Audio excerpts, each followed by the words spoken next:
Right, everybody, I'm just going to say a huge welcome to our Stronger Practice Hub event today. I have the amazing honour of introducing Professor Sam Waz, who is a child psychologist and neuroscientist whose research explores how children's attention, learning and regulation develop through relationships with the adults around them.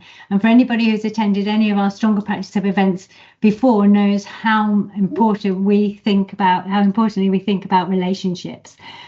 He's the director of the Institute for the Science of Early Years and a leading voice in translating developmental science into practice. So Sam, I cannot wait to hear what you have to say today. So I'm going to mute myself and hand over to you. I'll keep my eye on the chat. Sam, if you're happy for me to just interject if there's anything prevalent in there that comes up, is that all right? Yeah. Brilliant. Yeah, Other than that, that's great. Looking forward to it. And then Fliss will do. So because I've really set this up very much as a conversation, because you said you because the chance to have quite a nice chat afterwards. So I'll talk, but then we'll have quite a lot of time for people to talk afterwards. Yeah. So I'll probably aim to talk for round about an hour, maybe even a bit less than that, slightly less than that, and then we'll have a good half an hour for chat if people want to. Yeah, that would be fantastic. Okay. Yeah, absolutely. So people in the audience, make your notes and think about what you would like to ask Sam. Great. You. Okay, yeah, really nice to be here, and then looking forward to talking to people. Just to warn you, and I told Fliss I was going to blame her for this before, so this is actually a talk that I haven't done much for practitioners before, so I've kind of taken this very much from the talk that I do for researchers. I'm trying to emphasize the kind of relevance for practice. Obviously, I think it is very, very relevant for practice all the way through. But there are quite a lot of graphs in there, and blame Fliss for this because she egged me on when we had our briefing call, and she said, "Oh, I love a bit of graphs, and I love getting geeky." But what the other thing that I've been really keen looking forward to doing this very much as a conversation, because a lot of this research we're looking at kind of adult-child interactions in the context of kind of shared kind of emotional states, which we're going to be talking about today, and then shared attention states, which we're going to be talking about next week. I'm really interested in having a conversation about how a lot of this stuff has been done with parents, and then looking about how we can take some of these and apply them in the context of early years practice. So really interested in having that as a conversation, because a lot of the other practitioner stuff is kind of quite different from this, but this is obviously very, very, very relevant to your days. Okay, so just as Fliss mentioned, so I'm a kind of academic researcher who I do a lot of stuff for early years practitioners, but this is very much the story of this one starts very much from our academic research. So basically we just had this 5-year grant from the European Research Council, which basically funds these kind of high risk, high reward projects. And basically the pitch that I put in was basically we do a lot of stuff about developing brains. Yeah, so how brains learn to process information. Okay, and basically the pitch that I wrote for them 5 years ago was pretty much everything we know about the developing brain comes from this type of paradigm on the left. Yeah, we put a child and we measure their brain activity and we flash up a lot of stuff on a computer screen, yeah, or on a auditory kind of playing them over speakers, and we look at how their brains process information that way. Yeah, and we do this for practical reasons. It's very easy to show the same stuff to lots of different kids in exactly the same way, so we can look at how their brains kind of respond differently to the same stuff that we're getting them. Yeah, but at the same time, this way of thinking about how brains learn, yeah, has this really, really important limitation, which is that we know that we spend almost all of our waking hours during early life in the company of adult carers, and we know that from lots and lots of different ways that social influences are massively important in early learning. Yeah, so many different ways. You'll notice this minute by minute, second by second. All you have to do is pay attention to something, and then the children in your setting are immediately interested in that thing that you're paying attention to. Yeah, as well as this idea, this direct idea of how we're going to be talking about how this kind of process of kind of sharing attention changes how children kind of of pay attention to things around them. Yeah. So that if you're interested in something, they're interested in it too. Yeah. As well as if you're interested in what they're interested in, that changes how they pay attention. Yeah. So we know that these things are massive drivers of early learning, but we really understand very little about what this is happening in the brains. Yeah.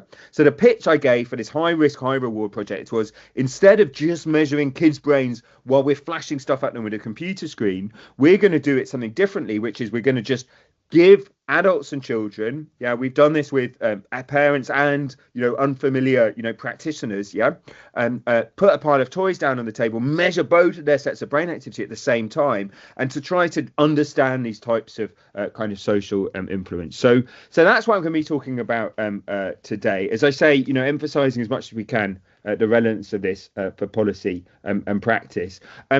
We're also going to be talking a bit about some work that we've been doing since then. So we're based out in East London, in quite a deprived area in lots of ways, and we do a lot of work looking at early life stress, how that affects these early, the way in which kind of attention is shared, and we're also doing some work looking at kind of early life pathways to anxiety, autism, ADHD. We're looking kind of before diagnosis. So ADHD gets diagnosed on average age 6, autism on average age 4. But what we're doing is we're tracking these high risk children in early development to try to look at the early kind of causal pathways that lead to them later getting flagged up with the diagnosis. So to try and target early interventions, that type of stuff. So I'm going to be talking kind of a little bit about this. But basically everything that I'm going to be talking about today comes down, I guess, to this idea. I guess it's two ideas that you can talk about. So one is this idea of synchrony, which I know is a great interest to a kind of Pen Green and your Stronger Practice Hub. Fliss was saying about, you've had Colwyn Trevarthen on your advisory board for a long time. And this idea of kind of intersubjectivity, this idea of kind of shared emotion states and shared attention states and shared brain states. So we're going to be talking lots and lots and lots about kind of work that we've done looking at this idea of kind of synchrony and shared brain states. What is synchrony? Is it always good to be, in sync? Do you always want to be in sync? How do I be in sync when I'm caring for 5 babies at once? How am I in sync with 5 babies at once? Is there such a thing as too much synchrony? We're going to be talking about there's an idea of too much synchrony. There's an optimal mid-range of you're in sync enough, but you're not too in sync. So we're going to be really interrogating this question. I'm trying to get more in depth into this idea of what is this idea of interpersonal synchrony. But it all comes down to this idea, which is our relationships define us through early life. Yeah, we are born, compared to any other species, we are born far, far more vulnerable, far, far more incapable. We are dependent on others for every single aspect of our function for a much longer period than any other species, for reasons that we understand quite well. We've got big brains, but we're bipedal, so we've got a narrow birth canal. So we're born at an earlier stage of our gestation relative to other animals than they are. And because of that, we need adults for everything. So it's part of this, but it's also a kind of an idea that is increasingly coming out from neuroscience, which is kind of emotions. We used to think of emotions as stuff that happens inside us. Yeah. Back to this idea that we thought it was okay to study the brain by taking the brain into a controlled setting and flashing stuff up on a screen. Yeah, we used to think of emotions as stuff that happens inside me and inside my body. And we're increasingly realizing that emotions aren't that. Emotions are something that exists between me and someone else. Yeah, they exist in the space between me and another person. Yeah, and we're increasingly think of attention in the same way. Yeah, so attention isn't just something that happens in my brain. Attention is a relationship between me and an object, and it's a relationship between me and another person. So this is understanding this is particularly important during early life because we are so dependent on these social influences coming from other people. Yeah, but it's also something like just about how our brains work. Yeah, it's not just that I have an emotion in me. Emotion is something that exists in the space between me and someone else. Okay. So basically, as I say, I'm going to be kind of emphasizing the practitioner relevance. of some work, some like pure academic work that we've done.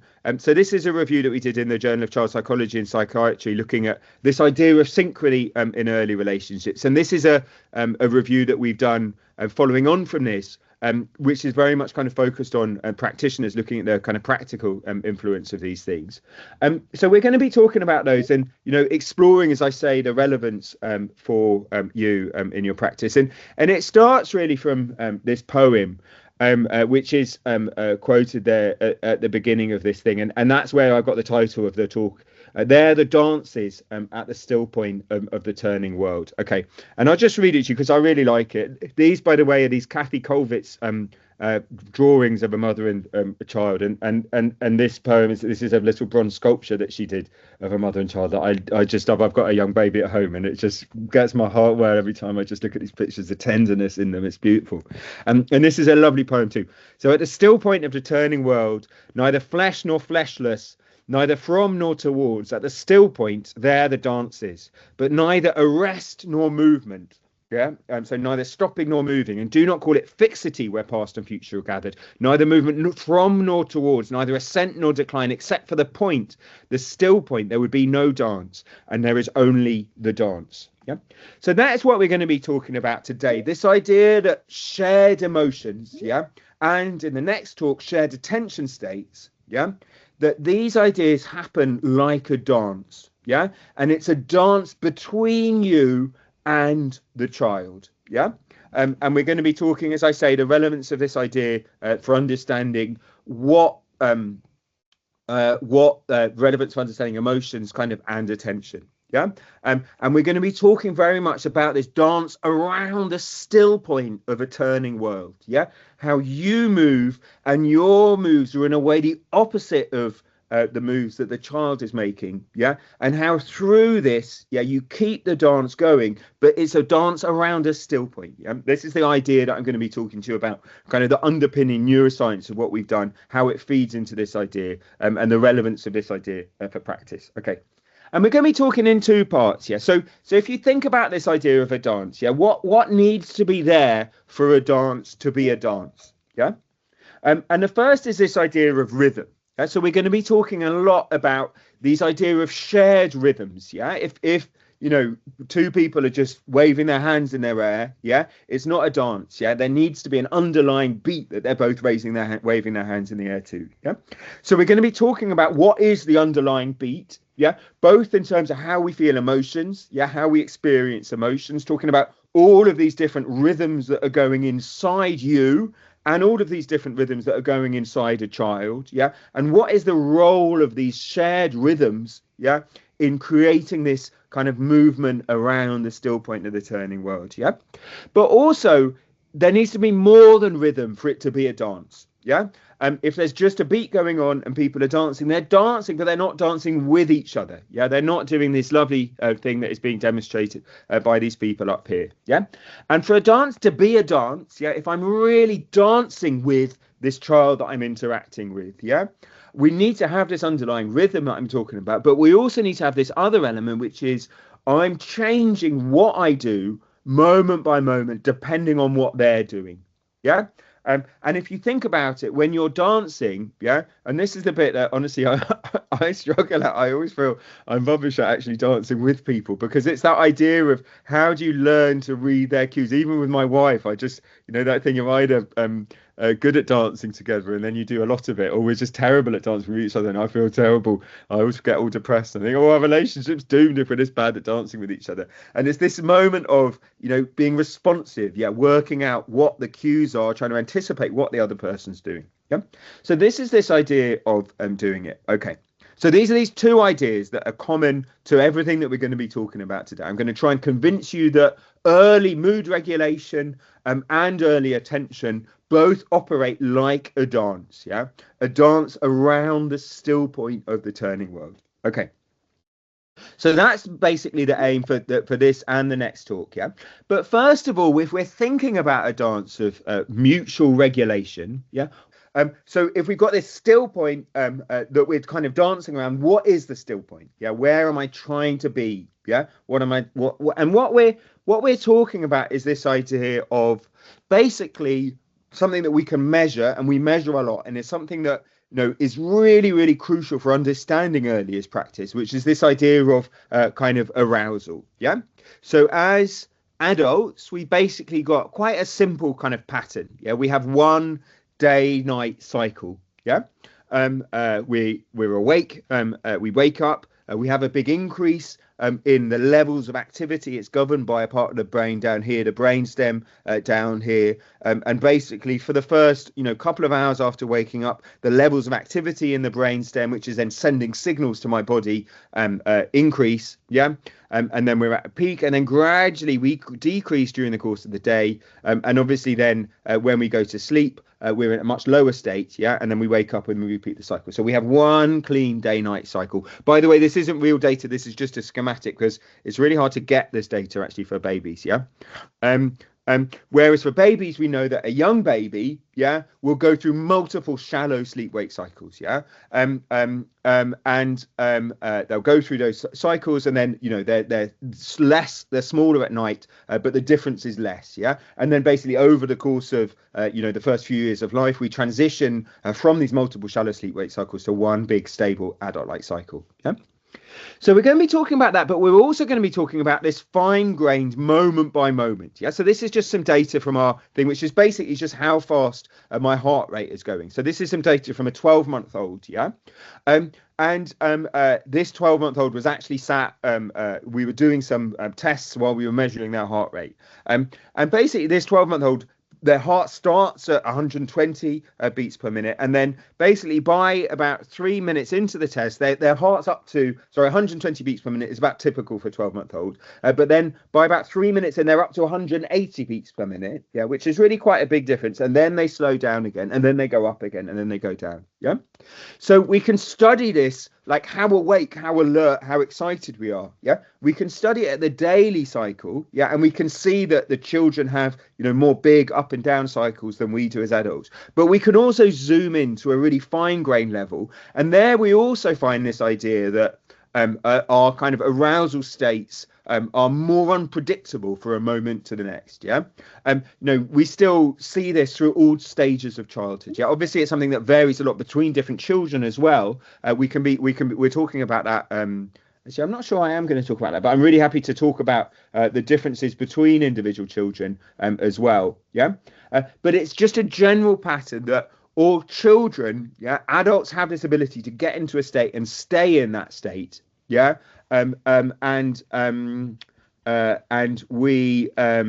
children are more unreliable when they're in that state. They're more likely to transition out. Okay, so we've got unstable daily cycles, that are fast, and then transition to stable adult cycles. But we've also got this moment by moment variability. Where I am moment is less predictive of where I'm going to be at another moment.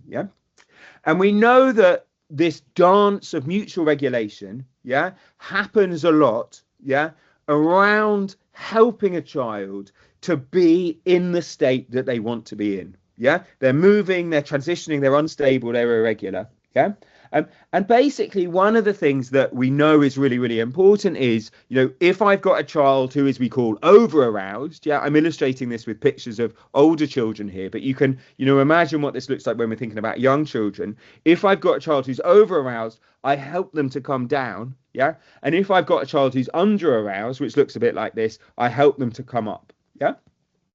And there are various things that can bring us back from both extremes. So we're doing some research on being outdoors. So being outdoors takes you from hypo to optimal and hyper to optimal. So the same thing both calms us down if we're overexcited and excites us if we're underexcited. Similarly, physical contact. Obviously, this is one of the practical things that it's interesting to talk about. But certainly with young babies, and lots and lots of physical contact for most children will both bring them down when they're up and up when they're down. And then there are some things like reducing the level of stimulation in the room, turning it into a quiet room, that will always shift me down. If I'm overexcited, it'll help me to calm down. If I'm underexcited, it will send me to sleep. So there are some things that will always shift us one way, and there are some things that always shift us before. But that's one of the ways that we're thinking about kind of co-regulation. So how do I help a child to be in that zone, somewhere between drowsy, drifting off to sleep, and overexcited, bouncing off the walls. Yeah. How do I help a child to get into that zone where everybody does their best learning? Yeah. And how do I help them to stay in that zone, given that children tend to be there? Yeah. And this idea of a dance. Yeah. We're going to be talking about how do rhythms and responsiveness, these two ideas that I've introduced. Yeah. How do those two ideas help me to stay in that state that I want to be in? Yeah. But also, as I've been, and this is kind of something I've been thinking about more and more recently, that's a little bit too simple, because we do a lot of day-long recordings from children when they're in childcare settings. Yeah. And I put this up. This is the kind of adult pattern where we just have one cycle. Yeah. And we're used to thinking about that one cycle. But in fact, if you plot the cycle for a child, yeah, when they're in this kind of setting, then you see kind of a pattern that's more fine-grained during the course of the day. Yeah.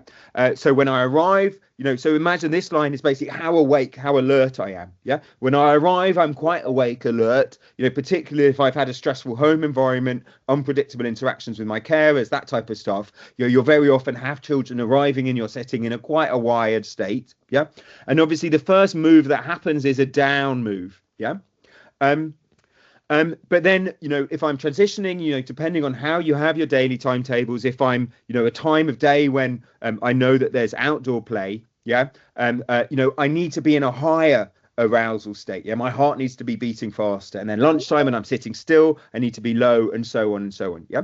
So it's not just the case that we have this one state that we want to be in all of the time. Yeah, this intermediate state, halfway between sitting, drowsing off, falling to sleep, and bouncing off the walls. Yeah, there are different states that I want to be in during the course of the day. Yeah, and we're going to be thinking about how we can help children to manage these transitions. Yeah, obviously. And again, as I say, I'm not talking a lot about individual differences, but this idea of managing these transitions is something that I was just helping. I don't know if you know Julian Grenier. He's the early years lead at the Education Endowment Foundation, and he's very interested in this idea of inclusive early years practice. And he was just writing something for the Times Educational Supplement on inclusive early years practice that I was.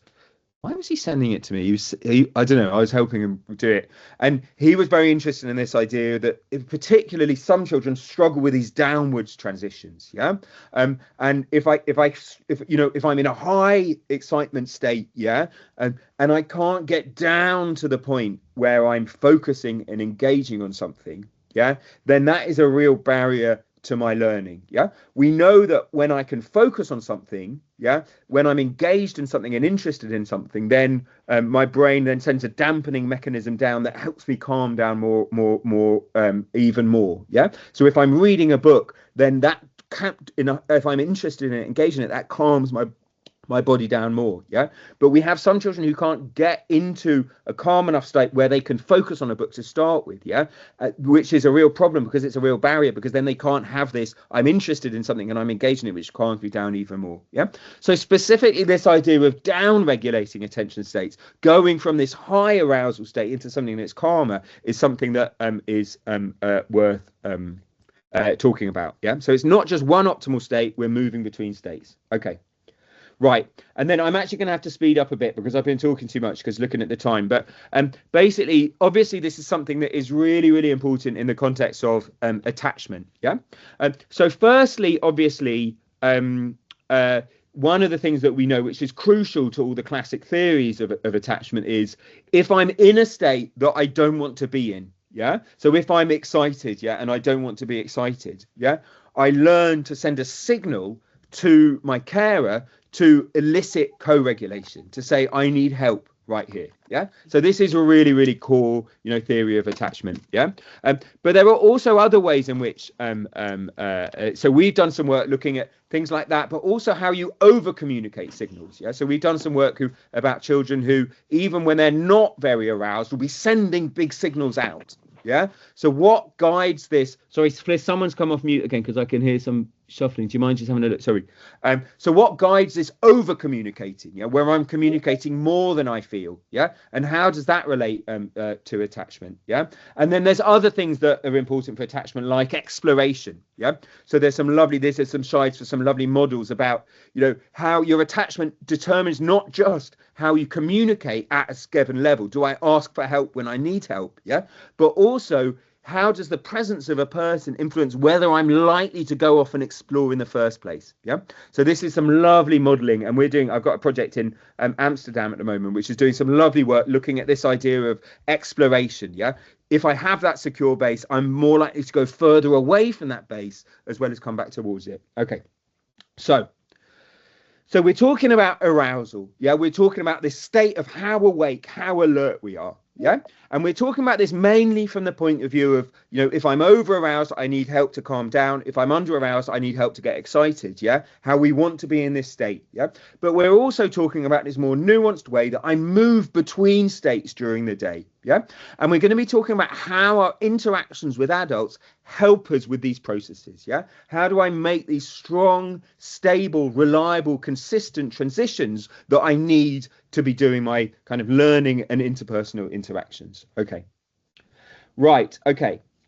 So, yeah, first of all, we're going to be talking about rhythms. Yeah. So what kind of rhythms, how do our rhythms influence one another, and how are child's rhythms different to adult rhythms? Yeah. So I was thinking about this. I remember sitting there and I was doing, like, occasionally I get asked to do these Q&As where, it's like an Ask the Expert, and these parents come up and ask me questions. And there was one that I vividly remember. It was at a very noisy nursery in London. And there was this 50-month-old in a playpen, and he looked like a lovely kid. And he was kind of bouncing up and down. I vividly remember his face as he was sitting there bouncing up and down, looking at me in this playpen. And then his mum was sitting there. She'd been queuing up for ages to ask me questions. And she gestured at him and said, "Look at him." Yeah. And I said, "Yeah, well, he looks quite pleased, happy to be alive." And she said, No, but he's bouncing. How do I stop him bouncing all the time? And she was really obsessed by this idea that, she was still, and one of her really important jobs as a parent was to teach this 50-month-old boy who was in a noisy, busy setting to be as still as she was. Yeah. And that was a really, really big parenting goal for her. Yeah. And I kind of opened and closed my mouth and thought, well, there's quite a lot I could say in response to this question. I don't know how long I want an answer with the thing, but I guess, the answer that I would have kind of given her with the benefit of hindsight, I probably gave quite a bad answer in the moment. Was the benefit was that as adults, we put a lot of pressure on this idea, of stillness. Yeah. And if you look at the PSAD outcomes for the EYFS statutory framework, yeah, there's a lot of emphasis on this idea of being calm, yeah, being still, yeah, and you actually say, you actually tell yourself to, be calm, be flat, yeah, be still, yeah, and you certainly tell children, to be calm, be flat, be still, yeah, but this idea of stillness is an illusion, yeah. At any level, the idea of stillness is illusion. Yeah, you may think you're sitting still as you're listening to me talk, but you have this symphony of rhythms going within you. Yeah, from your brain is oscillating at about 7 cycles per second as I'm talking, through to your heart rate, your breathing. You have these fluctuations in your blood pressure once every 10 seconds called the Meyer wave. You get hungry every few hours. You get sleepy as adults once every 24 hours. We have seasonal cycles, and then there are lots of other multi-year cycles that are quite interesting that I'm not going to talk about now. Yeah. So we're constantly in movement. Yeah. And as biological organisms, we're never still. Yeah. The only time that we're properly still are when we're dead. Yeah. And that's the only time that we're actually still as biological organisms. Yeah. So we place a lot of emphasis. Yeah. We reward children for being still. Yeah. But this idea of forcing them to be still is an illusion. Yeah. As biological organisms, the way that we achieve stability is through this idea of constant even movement. So we're going to be talking about, how you create rhythms and how this influences children's arousal. But just to start with, why is this necessary? Yeah. Why are we thinking about this idea of co-regulating, trying to change the children's rhythms to help them to be stable. Yeah, because of what I said earlier, children's rhythms are messier. Yeah, both in terms of their, we have this really strong, stable 24-hour cycle. They have these, fast fluctuating cycles when they're very young that transition through the first 3 years to one a day. Yeah. But also, if you look at this fine-grained scale, minute by minute, second by second, we have these kind of much, much bigger ups and downs. Okay. So one of the things that we know is important, is we do this through creating we create rhythms for children in lots and lots of different ways. One thing that obviously is a really big part of any kind of practice, particularly kind of young practice, is how we create the sleepy time, during a nursery. Another thing that we can do is, have this idea of kind of timetabled activities. So we know that there's this process. So I do a lot of work at the moment with Book Trust, and we've been talking about this idea a lot. And they actually want to do some research into this, because it's very well understood, this idea that a book at bedtime is effective because the child learns to treat that as a signal that sleep is about to come in, 10, 20 minutes. And when they see the signal that sleep is about to come in 10, 20 minutes, their bodies can start to anticipate, and get them into that state that they need to be in anticipation of actually being there. It's a process we call allostasis. So I know that a change is about to happen, and my body can ready myself for that change in advance. And this is crucial for our kind of stress systems. The more I can prepare for a change between states, because I know it's coming in advance, the easier I make that transition. So it's the same type of idea, I'm sure, around preparing for sleep at nurseries.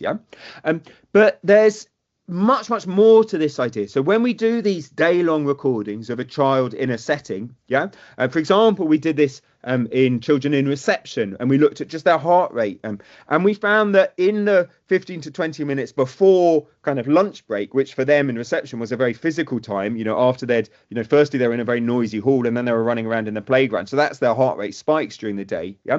In the 20 minutes or so of lessons before, we can see their heart rate start to climb up. And it's the same idea that I learn to recognize a rhythm. And I start to prepare for what I know is happening in advance before it comes. And this is one of the things that is a crucial driver of, emotion regulation. If I get myself into the state before I need to be in it, I'm just easier to accommodate that state when it happens. So when I picked my I remember thinking about this a lot when Rose, my daughter, who's 5 now, when she was at her nursery, and I used to pick her up, and at handover every day they'd say, and today we did finger painting, today we did this, today we did that, and every day it was a completely different list of things. And I never actually said it because I never thought it was a weird comment, but what I always wanted to say, the answer that I always had to bite back was, you shouldn't be telling that to me. You should be saying, today your 2-year-old did exactly the same things at exactly the same time as she did the day before. And this is something that I think about a lot in the context of nurseries, also in the context of individual differences between children. I remember talking about this to a head teacher of a primary school in quite a rough area of the Wirral. And she said she really felt for her children because they go home during the holidays, and they just get sat in a room with an iPad, and they have no structure. They've got no idea what's happening that day. They just have the iPad, and then mum and dad have got to come in. I've got to go out and do a job, and the child gets just plonked in a pram with the iPad in front of them. They get wheeled out. They've got no idea where they're going. They've got no idea how long they're going to be out. And then they just get wheeled back and then put back in their home with the iPad in front of them. Their days are basically flat like that. And she was saying with these children who she knew that this was what was happening in the holidays, and she said the most rewarding thing about her job was standing there watching these children come into the reception classroom at the end of the school holidays, and just this feel of joy and relaxation from going back into a setting where the same thing is happening at the same time each day. Yeah, because of this idea of stability through movement. Yeah, it's very hard to be stable if we've just got a flat pattern to tune into. Yeah, but if we've got these movements, yeah, we achieve stability through movement. Yeah, our internal rhythms can synchronize to these rhythms that we're creating. Yeah, that's basically the idea that we're talking about. Yeah, and just quickly before I go on, this is something else that we can do through signaling. Yeah, so even if I don't memorize that, you know, this happens at a particular time of the day, yeah, if I've got a visual signal, then that helps, you know, next we're going to be doing this. Yeah, and it's all about this idea of stability through movement. Okay. So this is one idea, yeah, and then there's another idea which is kind of basically the same idea but at a much more fine-grained time scale, yeah. So when we talk about rhythms next week, I'm doing a session on attention, and we're going to be talking a lot about brain rhythms, yeah, and we're going to be talking about brain rhythms in language, and why a lot of the content, as shown by this nice a mouse took a stroll through a deep dark wood, a fox saw the mouse and the mouse not good, has this very strong exaggerated rhythms. Yeah, similarly, we're going on a bear hunt, we're going to catch a big one, what a beautiful day, we're not scared, grass, long wavy grass, we can't go over it, we can't go over it, can't go under it, we can't go over it. It's also very strongly rhythmic. Yeah, so we're going to be talking about children's brains and rhythms when we're talking about attention. Yeah, but this idea of, now I want to talk about this idea which is related to this idea of kind of rhythms in music and rhythms in singing. Yeah, I got interested in this when I was listening to during the BBC during the Second World War. What was she called? Was she called Anne Driver? I think she might be called Anne Driver, but basically there was this radio broadcast that used to go out at 11 o'clock on Tuesday mornings on the BBC during the Second World War, and this very plummy voiced British presenter, I think she was called Anne Driver, would sit there playing on the piano, and she'd say kind of, "Come on children, gather all together now, let's sing a song," and then they'd lead them in song about "We're not scared of the Nazis," those types of things. Yeah, and there's lots and lots of evidence of this idea that, you know, at times when we would be scared, you know, I've certainly done it, you know, walks in the woods with kids and you get a bit lost in the night setting, and, you know, woods are quite creepy things to be in at dark. Yeah, and your natural instinct is to sing a song. Yeah. Why does this have an effect? Yeah, why does, you know, singing have this effect of regulating us through intense emotions? Yeah, and it's basically for a very similar reason to what I was talking about at the daily scale. Yeah, so we know that just as, you know, our bodies synchronize to a daily routine. Yeah, so similarly, when we're doing music, which has got a beat, you know, once a second or twice a second, yeah, we know that our heartbeats synchronize to the music. Yeah, that's why we listen to fast-paced music when we're working out as adults, why we listen to slow-paced music when we're trying to go to sleep, and so on. Yeah, music affects our heart rate. Yeah, and I was saying here, and I put this graph about how children's heart rates are much more uneven. Yeah, so if I'm, you know, singing this bottom heart rate, the one that I showed you that starts at 120, goes up to 180, it's like bum bum bum bum bum bum bum bum bum bum bum bum bum bum bum. Yeah, that's what the beat of their heartbeat would be like. Yeah, and music by definition has got an even beat. Yeah, so by definition the beat comes at a regular space. Yeah, and playing something or singing something or taking part in something that has an even beat, yeah, lets our heart rate synchronize to that even beat, and it helps our heart rate to be regular. Yeah, not to be faster or not to be slower, just to be more regular. Yeah, it's the same idea of stability through constant even movement. Yeah, this is also, when we're talking about the attention and things, we're also going to be talking about how this is a really good way. We're going to be talking lots about how I pay attention when I'm not too calm, not too excited. And if I can keep myself in this state, yeah, we can have movement embedded with interesting stuff to learn. Yeah, we're going to be talking about call and response sequences, embedding learning into these types of rhythms. Yeah, but for now, this idea that if I want to help kind of emotion regulation, yeah, I can be thinking at these fine-grained, these coarse-grained daily scales, yeah, and I can also be thinking, how can I build other types of rhythm like these kind of music and singing into my practice? Yeah, how can I be thinking about other types of predictability where I got the same type of evenness and consistency? Yeah, because it all comes down to this idea of stability through movement. Yeah, we're constantly transitioning from one state to another. Yeah, whether it's fine grained or coarse grained, and we're constantly transitioning. And by creating these rhythms, yeah, we let a child who's more irregular tune into the rhythms that we create. Okay.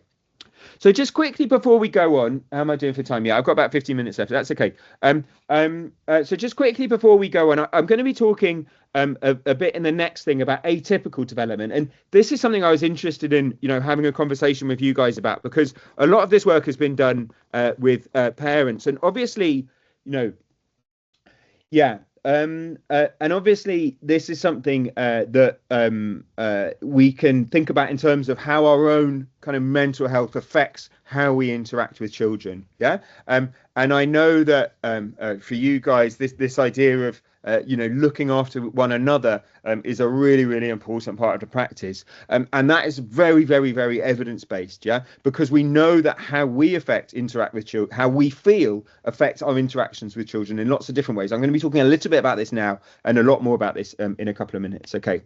So I've talked about this idea that we don't need to be still. Yeah. This idea of teaching a child to be still is an illusion. Yeah. We need rhythms. Yeah. We need this symphony of rhythms, from these fine-grained second scale to these daily rhythms to weekly rhythms. Yeah. The more rhythms we have, the more we have to tune into, the easier it is to be stable, not still. Yeah.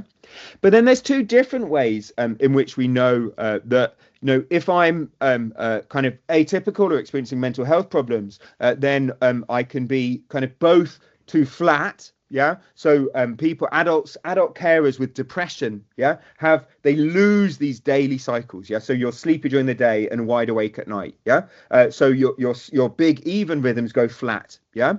Similarly, you're less responsive to these fine-grained rhythms, things like, music and that type of stuff. We tend more to be flat. Yeah. So that's one way in which we can be atypical, but also we can be too up and down. Yeah. So other types of condition like bipolar, oppositional disorders and that type of stuff have two big rhythms. Yeah. So, another way of thinking about it is children coming into your setting might show either of these types of atypicalities, but I'm going to be talking more about that in a second. Okay. So that's a little bit about rhythm, yeah, how we create rhythm, and through that we create stability through constant even movement, yeah, and we are making rhythms for children to tune into. Yeah, so this is very much a kind of it's mostly one directional. Yeah, obviously, in some settings, I don't know in your nurseries, but in some settings you're adapting the rhythm. So if you see a child who's sleepy, then you're change something to do this. But it's mainly a one-way process. Yeah, you create a rhythm, the child tunes in. Yeah, you're stable, predictable. You create a stable, predictable rhythm, the child tunes in. Yeah. But now we're going to be talking about the other thing, which is responsiveness. Yeah, how you change what you're doing, how you change the state that you're in moment by moment, dependent on cues you're getting from the child. Yeah. So this is very much the other way of thinking about the flow of information within a dia, the flow of information within a dance. Yeah. Partly there's this external rhythm, partly I'm changing what I'm doing. Yeah. So what kind of responsiveness? How am I affected if someone I'm looking after gets upset? Yeah. And how does this change in me influence them back? Yeah, so that's what we're going to be talking about. And as I say, I'm really, really interested, and I'm really looking forward to having a chat with you about these two different kind of ideas about how you practically manage this when you're looking after multiple children at once in a setting. Okay, so I had in tons of graph with Fliss egging me on, but and then I had mercy on you and I took out quite a lot of these graphs because I thought it was going to be too much. But basically, we've got a lot of data on this, looking at kind of little monitors. So we design these little monitors that are basically little stress monitors and little microphones and little cameras and position sensors and things like that that we put on children and adult carers, either in home settings, or we're doing a lot of work in nurseries at the moment, and we've done some work in reception classrooms, to help us to look at this idea. So it's crucial that we're recording not just from the child, but also from the adult that they're interacting with. So we look at this idea of how are adults influenced moment by moment by the children that they're looking after. Okay. And so there's two things that we're going to get to. Firstly, we're going to get to that. But actually before that, sorry, I just was watching TV with my wife last night, and I had an idea for something I wanted to talk about in this talk, but then I actually forgot to put it in this morning. So I'm just going to do a slide without a slide. Sorry, because I thought that this was important, but I forgot to put the slide in, which is one. Actually, I'll do this first, and then I'll come back to that idea. Okay, so this is something that I first got interested in when I was working on this. It's called a snoo. I don't know if any of you have come across it. It's this American product. So it retails for about £1,500. It's very, very expensive. And I got sent a free one and was trying out with my kids. And it's a very, very simple program. So basically what this happens is when in this case, the baby gets upset, so they go from being happy to being sad, and they have a peak in their own stress, so they just wake up when they're asleep, so their heart rate starts to increase rapidly when you wake up when you're asleep. All the snoo does, is it starts to shake them more energetically, and then as they're gradually calming down, it starts to calm down too, and it's a very, very simple, you could, write an equation to predict how you do it like that. And I thought, well, this is quite interesting. And I've thought about this a lot with my own children. And it definitely changes a lot. So I've got three, a 7-year-old, a 5-year-old, and a 7-month-old. And obviously this idea of co-regulation, we're doing a lot still with a 7-month-old. And this idea, and I still do it very, very deliberately, this idea that when she goes up, I go up to match her, and then I gradually remove the stimulation when I'm there. We've also done a lot of studies looking at this in adults. This is parents looking after children, and we found several times. I haven't got the graphs to show you because I didn't want to over bombard you, but I've got lots and lots of graphs about this. That on average, when a child gets upset, you as the adult looking after them, you have a peak in your own stress to match the peak in the child's stress, and the more that your stress increases, I mean your heart rate and your movement patterns, the more your heart rate and your movement patterns increase, the quicker the child calms down. So we've shown that quite a bit. I mean, just an example from 4 a.m. this morning in my life, my 7-month-old was I don't know, she's got something wrong, her stomach or something like that, but she was up crying, and that you can't comfort a crying baby very well when you're lying in bed. But if you can do that point, which I thought, I'm going to take one for the team, and I did it, you pick her up and walk her around the room. So that's been shown, very evidence that you calm a baby more quickly by picking them up and walking them around than you do just by holding them. Okay. Similarly, this thing about call centers. So this is kind of a principle that we've shown and other people have shown in the context of helping babies to calm down.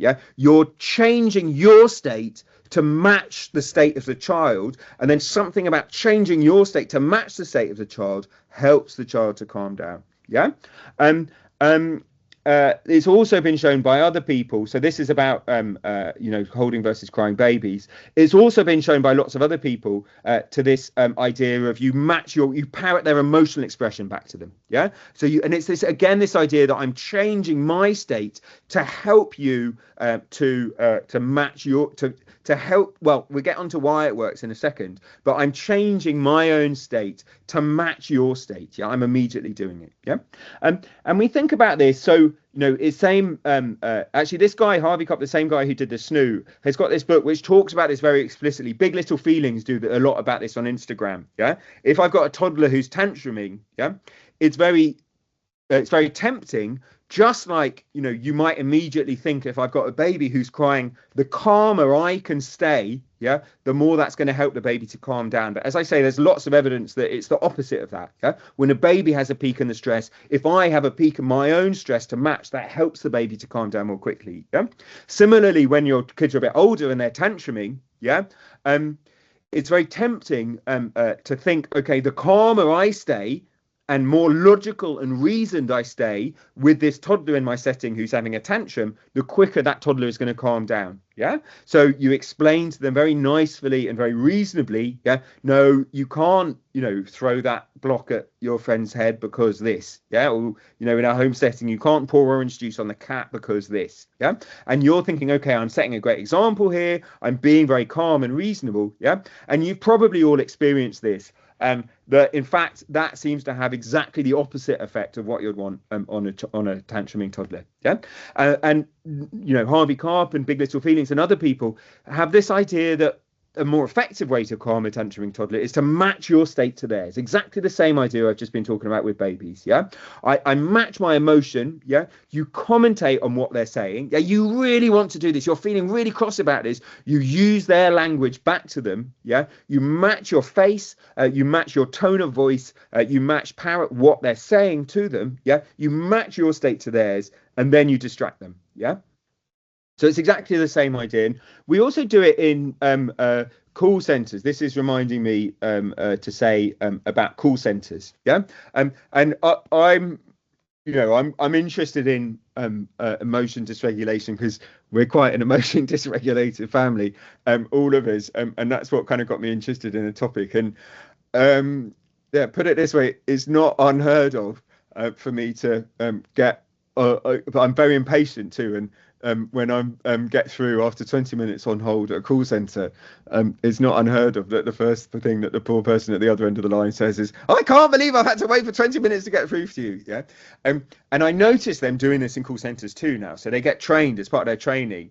This idea of, right, if they just say, well, I can appreciate that it must be very upsetting when this happens, yeah, they get trained now to sound a little bit cross as well. Yeah, I can imagine that must be really, really frustrating that you've had to wait 20 minutes. Anyway, what can I do to help? Yeah, and even though I know it's a manipulation because I think about it a lot, that still, helps me to calm down. Yeah, this idea that the person is taking the effort to shift their state to a state more like mine to help me to calm down. Okay.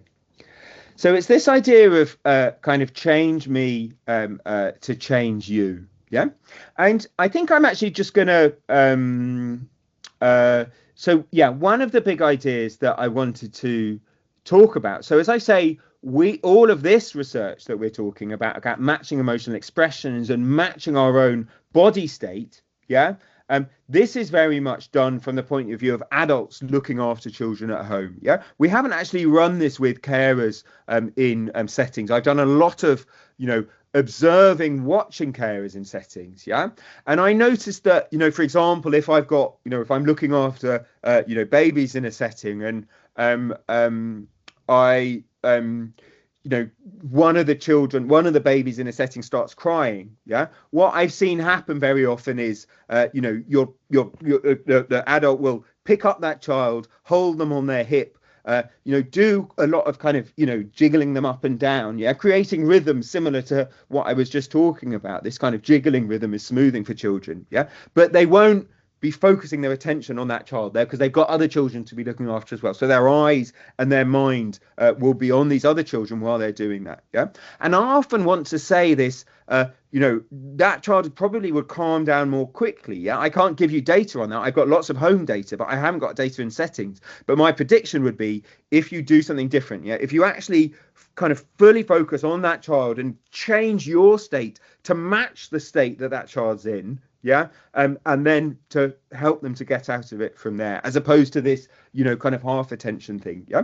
But obviously, the difficulty is you've only got one state. Yeah. If you're looking after multiple children in your setting, you've only got one state. Yeah. And you're looking after lots of different children. Yeah. Who are all in different states. Yeah. So how do you get yourself into all of these different states at the same time? Yeah. So that's something I'm hoping we can talk about in the discussion. Okay. I've just got a couple more things to say. I said I'm going to finish in 5 minutes. So I've just got a couple more things to say. Okay.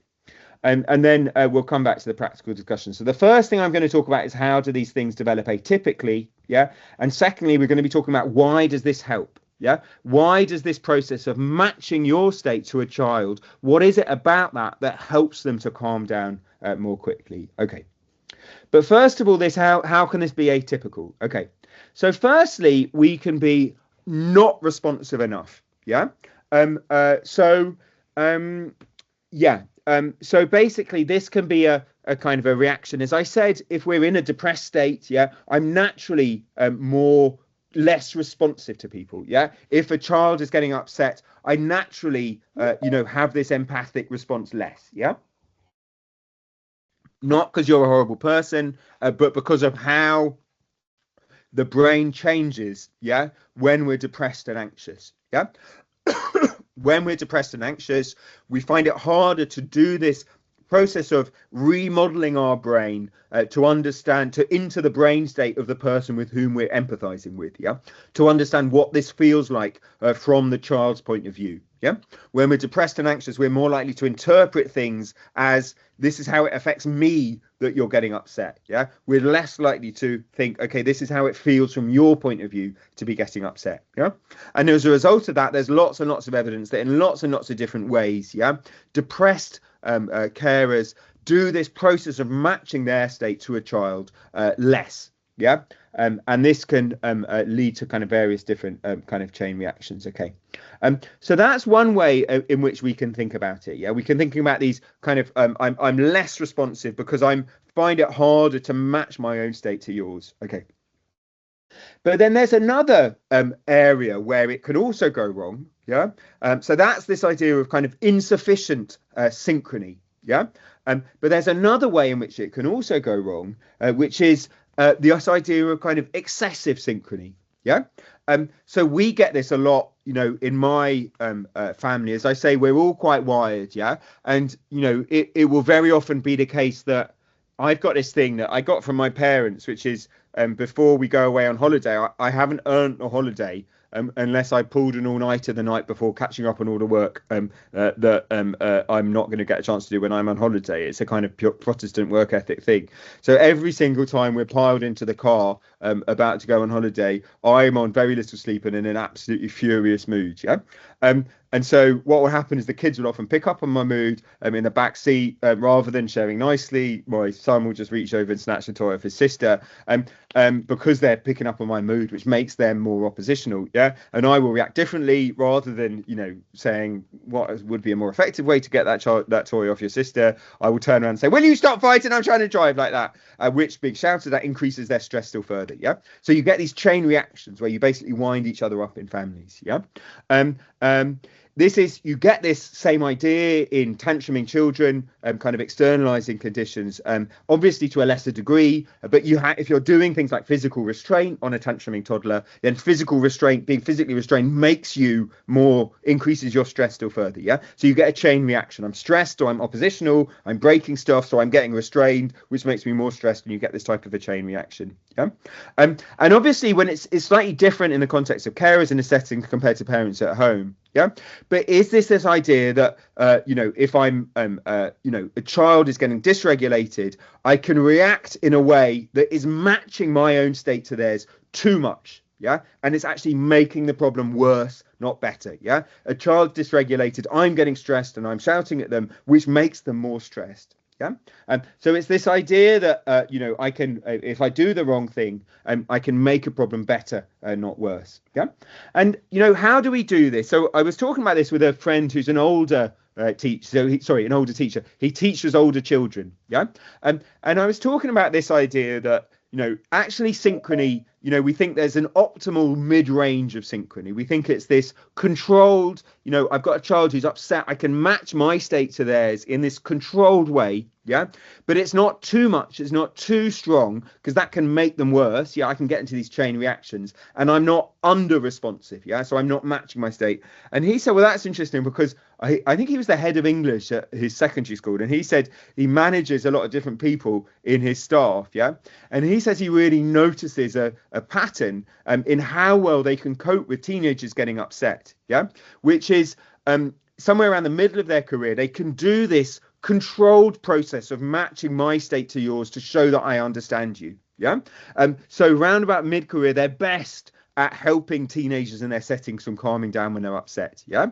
Early on in their career, yeah, when they've got a child who's getting upset in their setting, they will tend to get upset too, because they'll get panicky, they don't know what to do, which can then make the problem worse, not better. Yeah. And later in their career, when they've heard it all a million times before, they find it hard to care at all, to match their state to the child who's getting upset at all. And that also means that they're not so good at helping the child to calm down. So I just thought it'd be interesting, something we can discuss later, this idea that there's an optimal mid-range of synchrony, an optimal mid-range of matching your state to a child, yeah, that can happen at time. But certainly when we look in the context of people with mental health conditions, then we definitely get this, things like depression, insufficient matching, and other types of kind of atypicality can be excessive matching, yeah, where you go into these chain reactions. Okay. Last thing I'm going to say before I stop, I'm going to be a couple of minutes over, but I'm sorry. The last thing I'm going to say is this idea about why does it help? Yeah, this process of matching my state to yours. Why does it help? Yeah, and why does it help in a why does it help? Yeah. And I get asked this a lot when I'm presenting this type of stuff to practitioners. Yeah. I get asked, I remember someone coming up to me and saying, I've got a 50-month-old in my setting who can only calm down if I'm, co-regulating them. Yeah. Is this okay, Sam? Am I should I be doing it by co-regulating this 50-month-old? Yeah. Am I denying them the opportunity to learn how to self-regulate for themselves? Yeah. Should I be leaving children on their own to tough it out so that they learn self-regulation? Yeah. And I said, as I always say when anyone asks with that, in fact, the empirical evidence is exactly the opposite of that. Yeah. More caregiver involvement in co-regulation associates with better subsequent self-regulation. Yeah. Actually, just to qualify that has been shown a lot of times with adults. Adult carers in homes. I can't immediately think of something that's shown that with practitioners. This has definitely been shown a lot with adults. So the more involved a parent is in helping a child to manage their ups and downs during early life, the better that child is at managing their own emotional ups and downs during later life. Yeah. So why is it? Last question I'm going to talk about is why is this? Okay. And I think there's lots of different ways of answering this question. Yeah. One is this idea that I mentioned in the past, which is it has to be something which is controlled. Yeah. So it has to be this process of, I'm parroting, just as you see here, I'm parroting your emotion back to you. Yeah. In this very controlled kind of way. Yeah. I'm choosing to get up and walk you around the room, and have a lot of eye contact with you to match my states to yours to help you to calm down effectively. Yeah. And one of the things that we think is important is it helps the child to gain self-awareness about the state that they're in. Yeah. One of my big things in terms of ways that we should be changing education practice is this idea of children aren't born understanding what their own emotions are, and they aren't necessarily born with word labels to describe what their emotions are. Yeah. And there's really good evidence for things like mindfulness, which is something we do with older adults. Yeah. Mindfulness is pretty much our only proven talk therapy that's effective for mild to moderate anxiety and depression. Yeah. And it's weird because it's all about not trying to control the emotion. Yeah. All it is you definitely don't try and cancel emotions out. Yeah. We definitely have good evidence that you can't cancel an emotion. Yeah. I can't. This is something I always tell, but I'm still always telling my wife, don't be worried about something. And it's just like it's just not the way our minds work. Yeah. Or don't be upset about something. It's just not the way our minds work. Yeah. We can't cancel emotions. Yeah. It's very, very well evidenced. But mindfulness is proven to be effective as a way of coping with adult anxiety and depression in adults. And that's all about this process of just talking about it, discussing it. Yeah. And then that's it. Yeah. And something about this process of discussing an emotion, analyzing it, helps us to kind of reduce it over time. Yeah. And there's some really nice kind of brain studies looking at this, suggesting that this process of discussing and analyzing an emotion physically spreads out that emotion in the brain. Yeah. From the emotion centers that happen right on top of the brainstem, areas kind of the subcortex. Yeah. And it spreads out the coding of that emotion into the the kind of language part of the brain, the analysis part of the brain. And something about this idea of spreading out the emotion means that it's more governable. Yeah, it's easier for us to get hold of it and kind of get rid of that emotion when we want to. Yeah. So this process of interpersonal thing, yeah, that I reliably learn that when I do something, yeah, it gets a response, yeah, and I get this kind of mirror shown to me, yeah, someone is matching their state to mine, helps me, the first step, we think, in helping me to understand what this emotion is that I'm feeling in the first place. What does it look like, yeah, and this process of matching. Okay, so just really quickly, yeah, this idea of letting a child know how they feel, name the feeling for them if appropriate, get down to the child's level, possibly make eye contact, connect before you correct. That's what I've been saying. This idea of validating, letting them, you know that you understand this, feel this way. It's not the same as condoning. And then helping them to relax, warm, friendly tone of voice, calm presence, physical touch, slow, deep breathing, yeah, rhythm and rocking music, sensory activities, outdoor time, and then address behavior issues after the child's calm, yeah. This can take what happens, yeah, separate the behavior from the child, etc., etc. Yeah. So to map this onto what I mentioned, this idea of attune and validate happens during this moment where you're matching your state to theirs, yeah, and then you're leading them, having got this matching, you can then lead them, you first relax, which helps them to calm down, and then it's only when you're both flat that you address what caused the issue in the first place. Okay, so I'm a bit over, but hopefully we'll still have time for a bit of discussion. Yeah, just to say what I've said. Yeah, so we've been talking about arousal. Yeah, and we've been talking about how optimal arousal states are fluid. Yeah, and how we achieve stability through movement, a dance around the still point of the turning world. Yeah, we've been talking about how all of these processes are relational. Yeah, there's no such thing as a baby. You were describing a baby and someone. Yeah, relationships define us throughout our lives, but particularly during early life. Yeah. And then we've been talking about how these two relational processes, yeah, rhythm, how we construct rhythm, yeah, through these sub-second,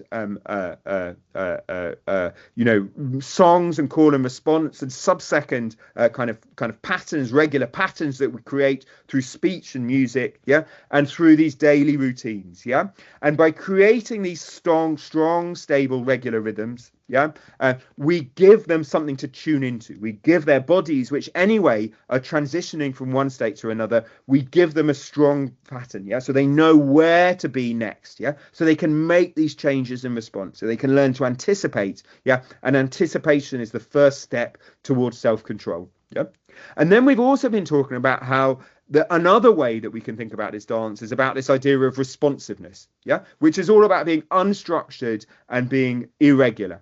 Yeah, how I'm continually adapting my state, just as in a dance, I'm adapting my steps depending on what my partner's doing. Yeah, I'm adapting what I say dependent on someone else. Yeah, and we think this is probably beneficial because it helps a child to gain self-awareness. Yeah, it helps a child to, gain self-understanding about the state they're in, which over long time frames helps through processes I can talk about more if you're interested in. And then we've been talking about different ways in which it can go wrong. Yeah, how we've been talking about synchrony. Yeah, is a good thing up to a point. Yeah, you can have excessive synchrony. You can have this idea of stress contagion. Yeah, the child gets upset and that sets off chain reactions in me, which end up making the child kind of even worse. Yeah, and you can have insufficient synchrony where I just can't match my state to yours. I can't empathize. I'm too flat, and that means that you don't calm down as well as you want. Okay, and then just the last idea that I wanted to talk about is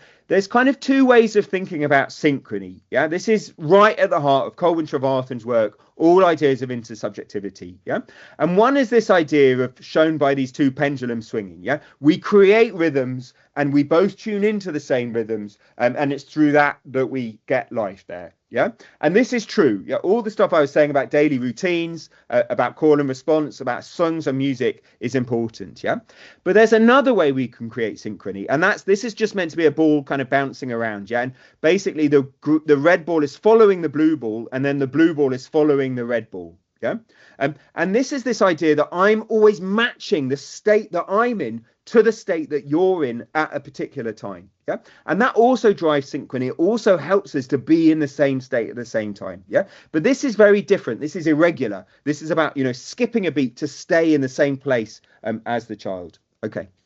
So we've been talking about how these different forms of synchrony, yeah. One, we create a rhythm for us both to tune into, yeah. And secondly, I'm always changing what I'm doing depending on where you are, yeah. How they can both help us to be in the same state at the same time, yeah. And we've been talking about some of the mechanisms through which this is important for helping us to achieve stable states of arousal and transitioning between the states of arousal that we need to be in when we need to do it. Okay. So next week, I'm going to be talking about how the same principles apply to attention as a shared state, about how attention is relational, how learning is relational, how it doesn't just happen in our brains. But for now, thank you very much.